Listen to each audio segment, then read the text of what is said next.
Tamamı doğal, kendi yapımız zaten. Yarısı Hatay'da, yarısı da Siirt'te üretiliyor abi. Fabrikasyon hiçbiri yok, tamamı kendi el yapımız. Abi hepsini bir yerden alıyoruz. Mesela çay ağacını onu getirtiyoruz. Örneğin sarı bıttım, Siirt bıttımı. Bunu herkes biliyor, faydasını da biliyor. Mesela egzamaya iyi geliyor, saç kaşıntısına iyi geliyor, kepeğe iyi geliyor, saç besler.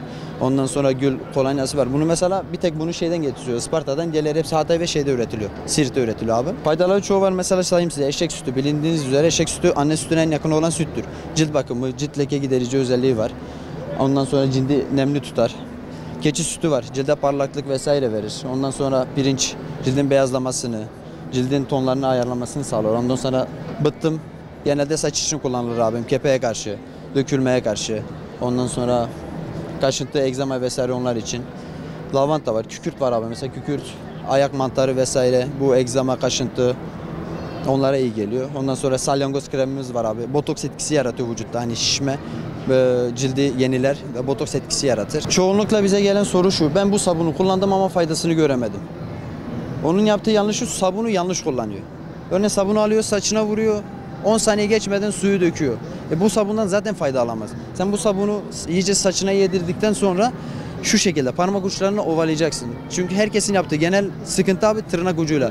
Tırnak ucuyla sen saçını kaşıdığın zaman ölü deriyi çıkarır. Ölü deri de bildiğimiz kepek. Kepek ondan çıkıyor. Ölü deri kalktığı zaman da pislik vesaire herhangi bir şey geldiği zaman egzama hastalığı oluşur. Yani hepsinin temel sebebi bizim yanlış kullanmamız. Doğru kullanım abi, mesela bunu 3 günde bir kullanman lazım. Her günde kullanmaman lazım. Her gün kullandığın zaman bunun içinde yağ oranı olduğu için senin saçında olman gereken bazı şeyleri götürüyor. Bu da senin saçının beslenmesine zarar veriyor. O yüzden 3 günde bir kullanman yeterli olur. Fazla kullanımı da zarar. Balın bile fazlası zehirdir abi. Duşta giriyorsun abi, önce bir kendini ıslatıyorsun. Saçına iyicene bunu yediriyorsun. İlk aşamasında hani saç yağlı olduğu için, onun yağın gitmesi için hafif bir köpükledikten sonra yıkayacaksın hemen. Ondan sonra köpürteceksin abi. 2 dakika boyunca şu şekilde saç diplerine masaj yaparak iyicene yayacaksın. Yani saçının o köpüğü yemesi lazım. Onun vitaminini alması lazım ki sana faydasını verebilsin.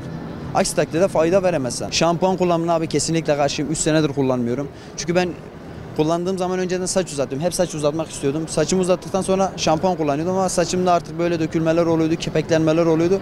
O yüzden korktuğum için saçımı uzatmıyordum. 3 senedir sabun kullanıyorum. Ondan sonra saçımın nasıl bir bakımlı olduğunu, nasıl gür olduğunu, nasıl şey olduğunu ben bunu fark ettim. Saçımı uzatmaya başladım zaten.